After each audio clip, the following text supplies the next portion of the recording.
حضرت نافع کہتے ہیں کہ سیدنا عبداللہ ابن عمر رضی اللہ تعالیٰ عنہ بیمار ہو گئے، اور بیماری کی حالت میں انہوں نے خواہش کا اظہار کیا کہ میں انگور کھانا چاہتا ہوں، یعنی بیماری میں ان کو انگور کی طرف طلب ہو رہی تھی کہ انگور لاؤ۔ حضرت نافع کہتے ہیں میں گیا اور میں نے اشتریت لہو عنقودا بدرہم، ایک درہم کا ایک خوشہ خرید لیا اور میں وہ حضرت کے پاس لے آیا۔ تو ابھی کھانا شروع نہیں کیے تھے، سامنے رکھے ہوئے ہیں، تو باہر کسی نے سائل نے آواز دی کہ میں ضرورت مند ہوں، مجھے کچھ دیں۔ تو حضرت نافع کہتے ہیں کہ سیدنا عبداللہ ابن عمر نے مجھے کہا کہ یہ انگور لے جو جا کے دے دو۔ تو میں نے کہا حضرت تھوڑے سے کھا تو لیں، ذوق منہ شیئا، آپ تھوڑے سے چکھ لیں، چلو پھر میں دے آتا ہوں۔ فرمایا نہیں، یہ جا کے دے دو۔ سیدنا نافع کہتے ہیں میں نے جا کے وہ انگور جو ہیں وہ سائل کو دے دیے، اور میں گیا اور پھر میں جا کے ایک انگور کا ایک اور خوشہ ایک درہم کا دوسرا لے آیا، اور جب دوسرا لایا تو ابھی کھانا شروع نہیں کیے تھے سیدنا عبداللہ ابن عمر نے، سامنے رکھے تھے، تو سائل وہی سائل پھر آ گیا، اس نے پھر مانگ لیا، شاید کہیں دیکھ رہا تھا۔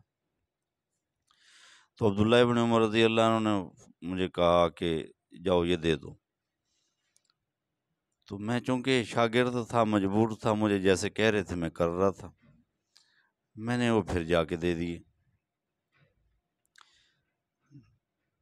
تیسری مرتبہ کہتے ہیں میں گیا اور میں جا کے ایک خوشہ کہ درہم کا اور لے آیا، اور وہ سائل جو ہیں، اب یہ واقعہ حلیہ نے لکھا ہے، ابو نعیم نے حلیہ میں، تو اس میں انہوں نے یہ بات لکھی ہے کہ تیسری مرتبہ یا چوتھی مرتبہ پھر یہ واقعہ ہوا کہ جب وہ آنے لگا نا وہ مانگنے والا، تو سیدنا نافع نے اس کو کوئی تھوڑا سا ادھر باہر ڈانٹا، وَيْحَكَ لَا تَسْتَحْيِ، کہ تو برباد ہو، تجھے شرم حیا نہیں آ رہی کہ تو بار بار جو ہے مانگنے آ رہا ہے۔ تو میں نے، چونکہ میں جانتا تھا کہ عبداللہ ابن عمر نے تو بار بار دیتے رہنا، تو میں نے اس کو کوئی تھوڑی سی ڈانٹ ڈپٹ کی، تو وہ رکا، اور میں نے جا کے وہ انگور سیدنا عبداللہ ابن عمر رضی اللہ عنہ کو دیے اور انہوں نے کھا لیے۔ لیکن اس واقعہ کی مزید تشریح ایک اور واقعہ سے ہوتی ہے جس کو سیدنا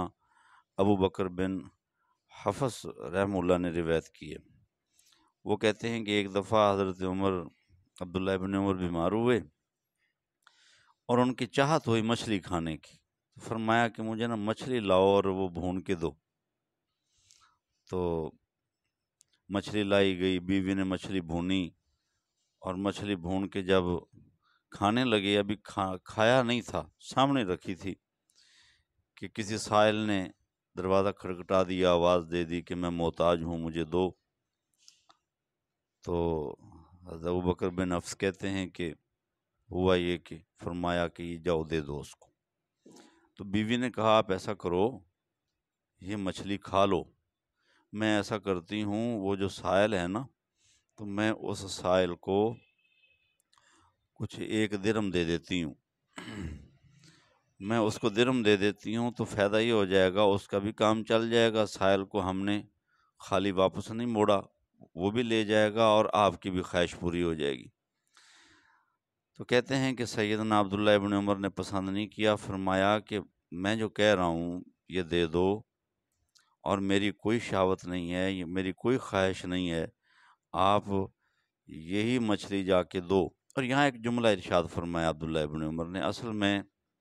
یہ جملہ بتلا کے اور اس واقعہ کو بتلا کے آپ کو یہ حدیث کی تشریح سمجھانا چاہتا ہوں۔ فرمایا ان عبداللہ یحبہ،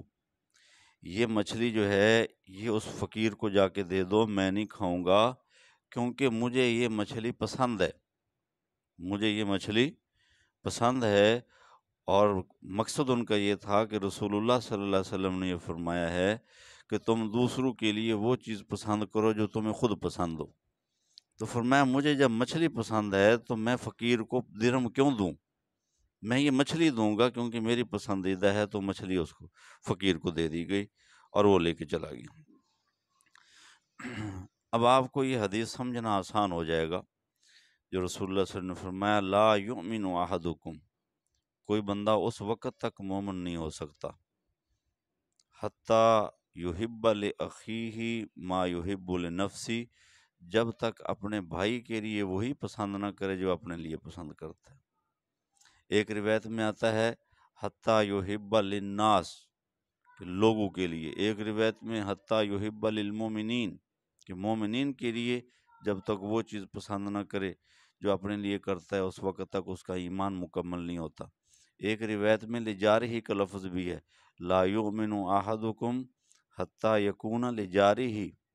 اس وقت تک کوئی آدمی مومن نہیں ہو سکتا حتیٰ یحب لجارہ، جب تک اپنے پڑوسی کے لیے وہ چیز پسند نہ کرے جو اپنے لیے پسند کرتا ہے۔ تو سیدنا عبداللہ ابن عمر رضی اللہ عنہ کو چونکہ مچھلی پسند تھی، تو مانگنے والا آیا تو اپنی پسندیدہ چیز دینا چاہتے تھے تو مچھلی دے دی۔ تو یہ اس حدیث کی ٹھیک تشریح سیدنا عبداللہ ابن عمر رضی اللہ عنہ کے ان واقعات سے ہمیں سمجھ میں آتی۔